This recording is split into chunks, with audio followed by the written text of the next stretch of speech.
जय गणेशाय नमः। जय माँ सरस्वती, जय माँ दुर्गे, जय माँ बंगलामुखी। लाइट पार्ट क्या 22 है या 23, जो भी हो, 9, 10 सबके लिए है। ठीक है, इसमें हमको आज बताना है, फिर हम आगे नहीं बढ़ रहे हैं। पीछे का जो गड्ढा उड्ढा है, छेद उद है, उसको भर देंगे पहले, वो भरा जाएगा, उसके बाद हम लोग जाएंगे अपने पॉइंट पर। आज हम कनकेव लेंस और कन्वेक्स लेंस में डिफरेंस बताएंगे। ठीक है, एक पॉइंट। उसी में कन्वेक्स लेंस कन्वर्जिंग हो जाता है, कनकेव लेंस डाइवर्जिंग लेंस कहलाता है। ठीक है, तीसरा बात है इसमें एक और, कि मान लीजिए हम छू लेते हैं, दिखाए थे ना लेंस आपको, छू लेते हैं तो बीच में मोटा, दोनों तरफ पतला, तो कन्वेक्स हो गया। बीच में पतला और दोनों तरफ मोटा, तो क्या हो गया, कनकेव हो गया। यदि हम नहीं छुएं, बिना छुए हुए हमको पता करना है कि यह कनकेव है या कन्वेक्स है, तो कैसे करेंगे। ठीक है, उसके बाद लेंस जो है आपका, कनकेव हो या कन्वेक्स लेंस हो, इसको हम लोग प्रिज्म की तरह बांट के, नहीं प्रिज्म में बांट के तब क्या करवाते हैं, रिफ्रैक्शन करवाते हैं। तब किस प्रकार से रिफ्रैक्शन होता है, ये सब सारा पॉइंट हो जाने के बाद तब हम लोग चले आएंगे कन्वेक्स लेंस और कनकेव लेंस में इमेज फॉर्मेशन में। तो उसके लिए रूल लगभग वही है रूल। ठीक है, जो रूल हम लोग मिरर में पढ़े थे, वही सेम का सेम रूल इसमें है। ठीक है, सिर्फ उसमें एक रूल जो था, angle of incidence is equal to angle of reflection, उसको हटा दीजिए। वैसे भी आप लॉज ऑफ रिफ्लेक्शन जो पढ़े थे, उसमें angle of incidence is equal to angle of reflection था, लेकिन इसमें तो नहीं था। इसमें लॉज ऑफ रिफ्रैक्शन जो है, इसमें क्या था, sine I by sine R constant, जो कि म्यू कहलाया। ठीक है, चल, तो सिर्फ एक उसमें हटा देंगे तो हो जाएगा। उसके बाद इमेज फॉर्मेशन के लिए क्या क्या चाहिए, प्लेस चाहिए, कि कहाँ कहाँ किस किस प्लेस पर ऑब्जेक्ट रहेगा।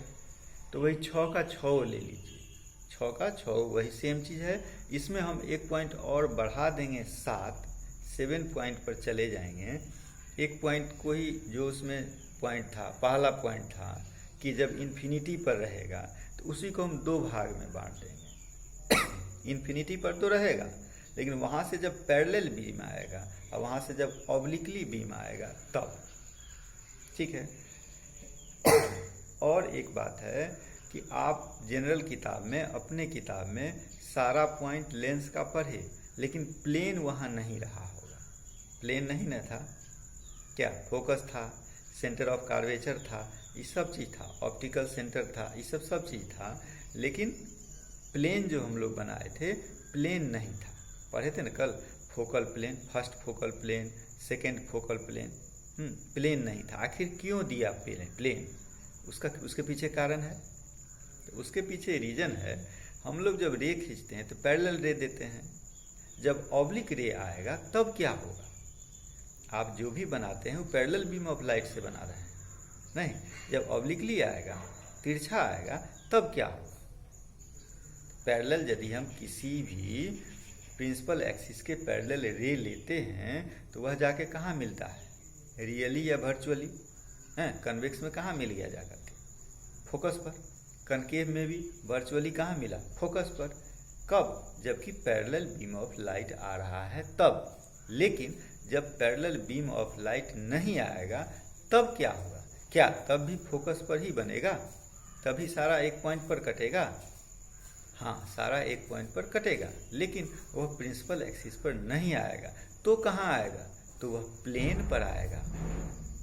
समझ गए बात, इसीलिए प्लेन बताना जरूरी था। अभी हम उसी सब पॉइंट को क्लियर करेंगे। ठीक है, क्योंकि आप जितना क्लियर रहिएगा ना अभी से, क्योंकि बाद में जब 12th में जाइएगा तो जानते हैं 12th में क्या होता है, लाइट पर कोई ध्यान नहीं देता है। एक तो 12 महीना का समय, वो कभी रहता नहीं है, वो चला गया है 9 महीना पर, 12th 9 महीना का ईयर हो जाता है, ठीक।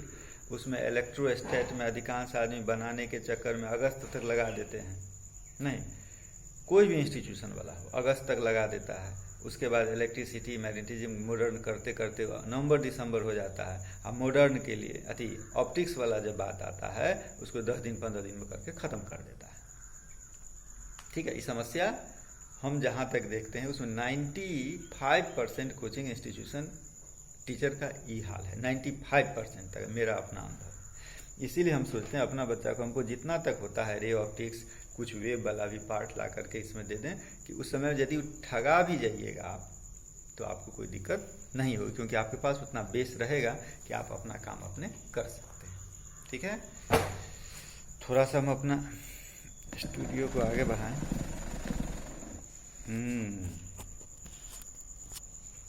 ठीक है, सरस्वती जी हमारे छुप रही हैं, गलत बात, हाँ आगे, ठीक। चलिए, अच्छा कैमा पार्ट है तुमको याद नहीं है, हमको लगता है 22 होगा। जय गणेशाय, जय माँ सरस्वती, जय माँ बंगला, लाइट पार्ट 22,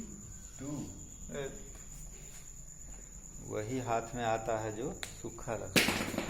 22 लाइट पार्ट 22 किसके लिए भाई? तो 10 के लिए, सिर्फ 10 के लिए लिख देते हैं, सब सूखा हुआ, सब में इंक डालना होगा।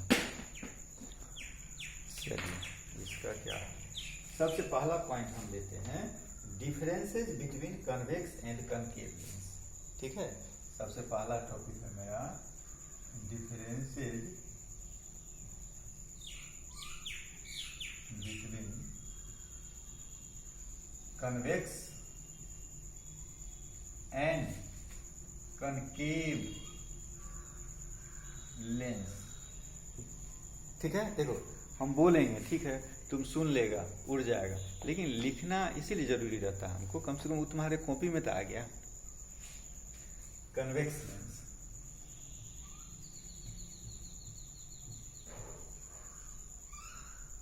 यहां लिख दो कनकेव लेंस, ठीक है। कन्वेक्स लेंस और कनकेव लेंस, पहला पॉइंट 1 दिखाई दे रहा है, हाँ पॉइंट 1, उसके शेप पर आ जाओ। सबसे पहला डिफरेंस शेप पर आ जाओ। शेप के आधार पर हम क्या करते हैं कि उसके बीच में मोटा और दोनों साइड पतला, इसको ले लो, क्या लिखेंगे? ए कन्वेक्स लेंस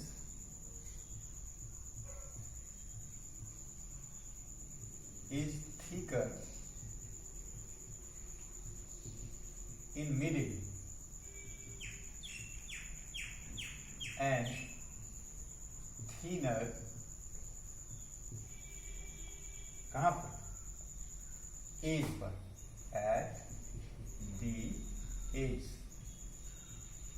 बस इसी को पलट दो, क्या क्या लिखेंगे? A concave lens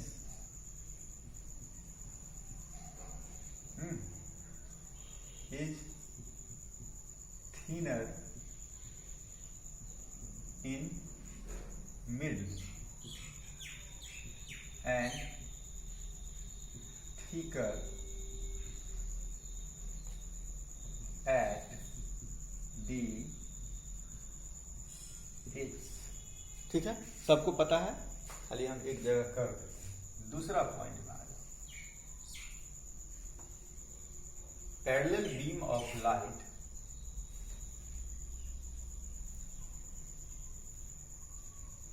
a parallel beam of light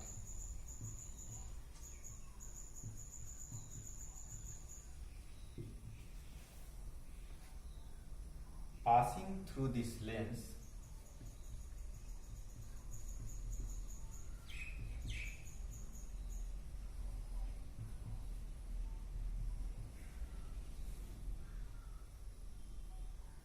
converge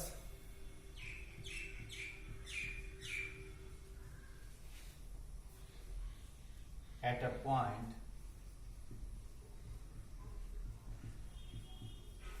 on after refraction. देखो ध्यान से देखो, एक एक वर्ड पर ध्यान दो कि क्यों, काहे, कैसे।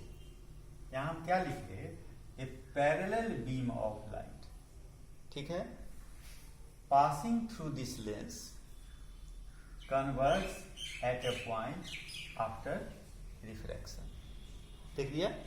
चलो इसमें लिखो ए parallel beam of light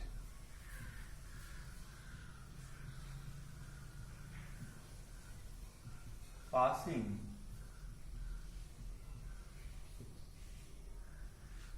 through this lens,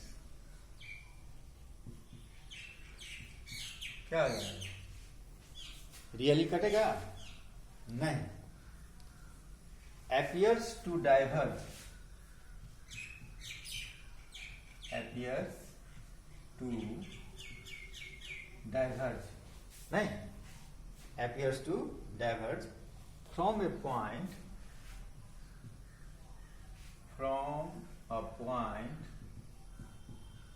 after refraction,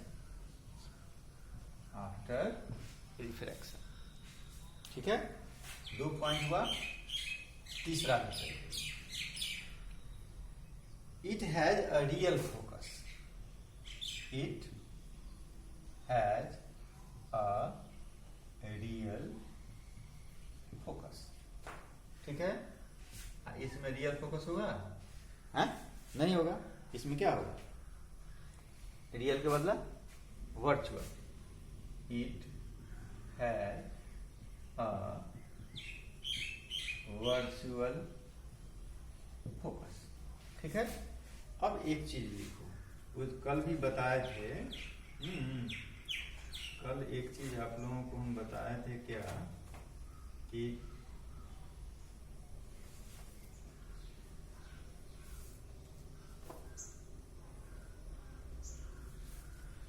convex lens को हम लोग क्या बोले थे? Positive lens. नहीं, it is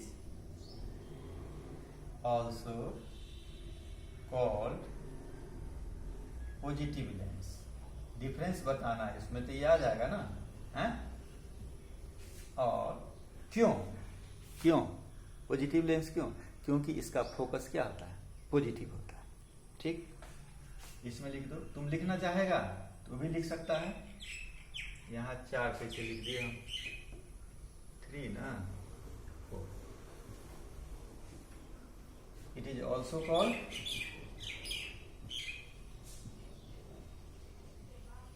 negative lens,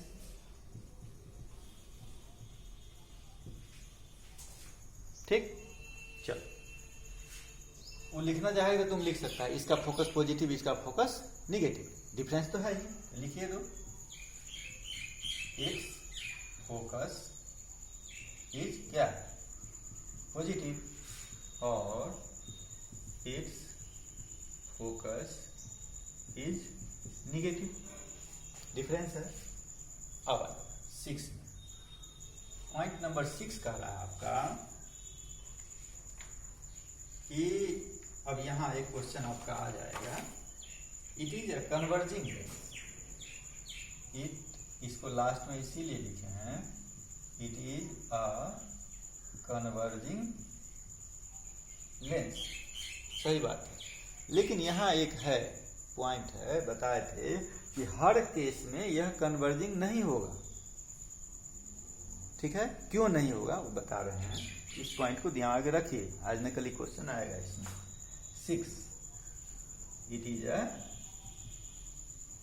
diverging lens.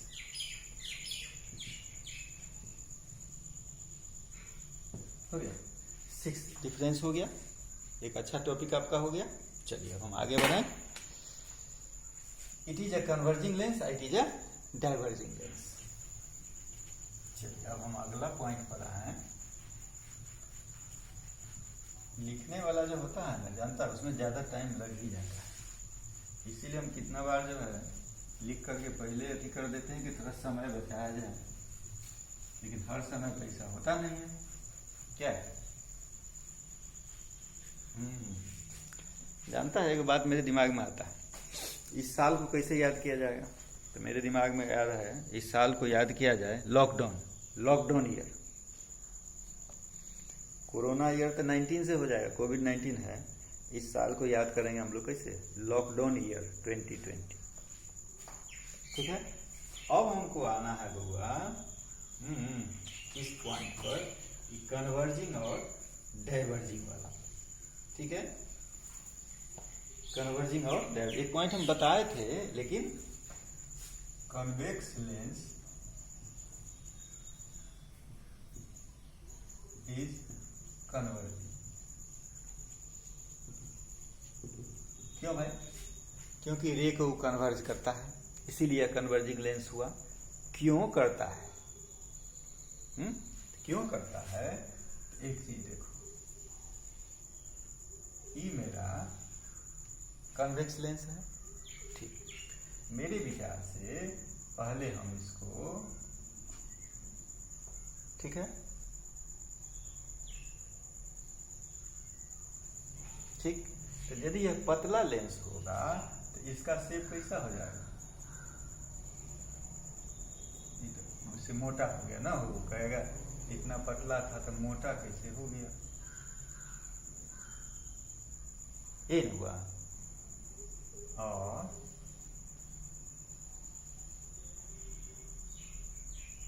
यही रूप ना है, ये नहीं है रूप। तुम सोचेगा ये कर्व है तो स्ट्रेट कैसे हो गया? तो इसका सिंपल एग्जांपल ले लो, मान लो कि कर्व है, सही बात है, कर्व है। ठीक, देखो स्ट्रेट लाइन हो गया नहीं, तो जितना ज्यादा कर्व होगा तो कोई ना कोई पार्ट उसका स्ट्रेट लाइन हो जाएगा।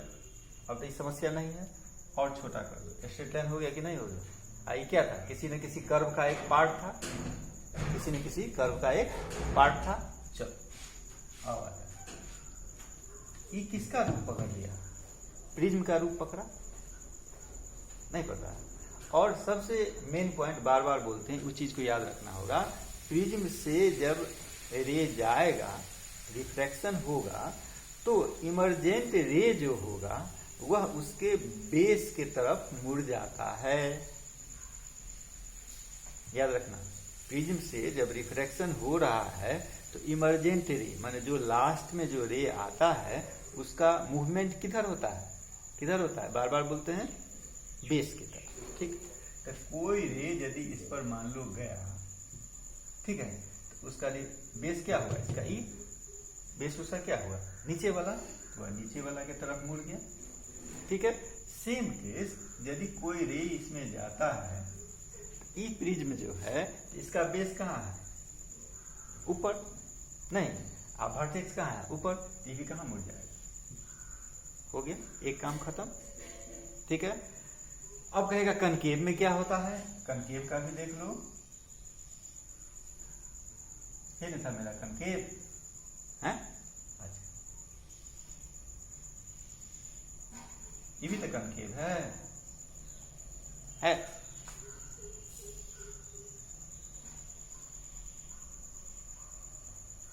ये भी तो कनकेव है। अच्छा, फिर तुम लोग एक बात कहेगा, इसमें छूट गया, ये जो पार्ट बचा हो ये क्या कहलाएगा?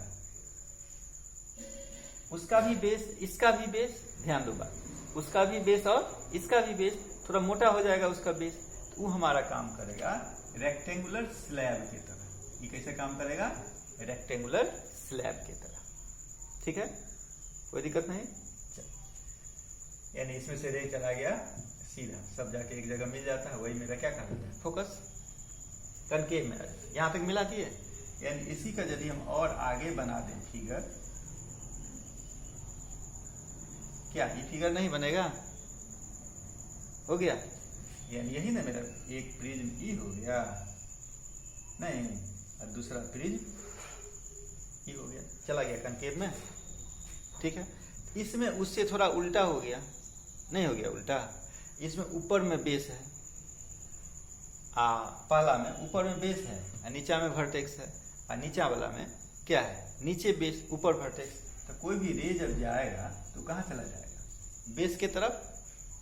ध्यान दिया ना बात पर, कोई भी रे जब जाएगा तो कहाँ चला जाएगा, बेस के तरफ। तब ना इसको हम लोग करते हैं डाइवर्ट, बैक किए। और यदि रे यहाँ से आएगा इस पॉइंट से क्या हो जाएगा, सीधा चला जाएगा, इधर से आए चाहे इधर से आए सीधा चला जाएगा। ठीक है, ये बात दिमाग में आ गया। टाइम में बीत जाता है बहुत जल्दी।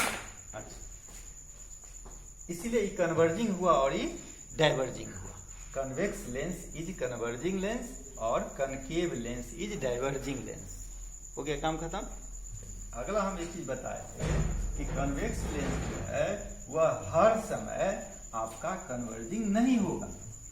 कन्वेक्स लेंस हर समय आपका कन्वर्जिंग नहीं होगा। आपके किताब में दिया या इस स्टैंडर्ड में ऐसा दिया क्यों, उसके पीछे एक रीजन है।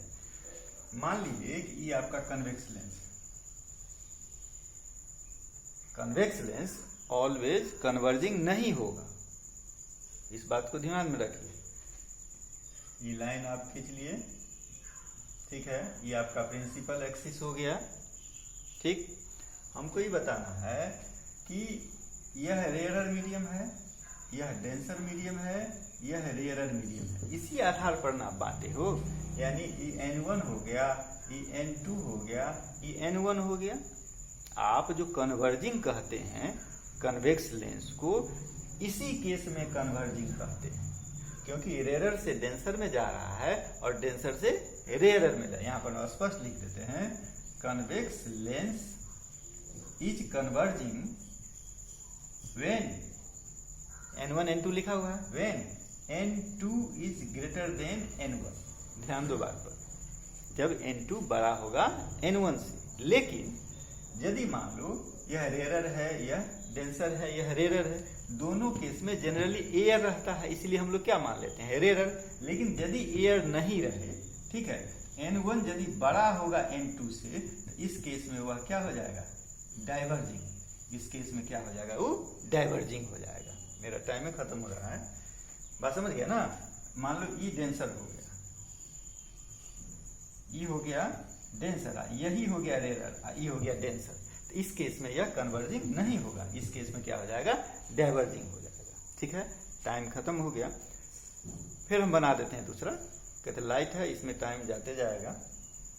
ठीक है, छोड़ दो यहीं पर, काम खत्म हो गया, 22 मिनट 26 हो ही गया। अब जो बचा हुआ तो फिर आगे बना देते हैं। ठीक, जय माँ बंगला मुखी।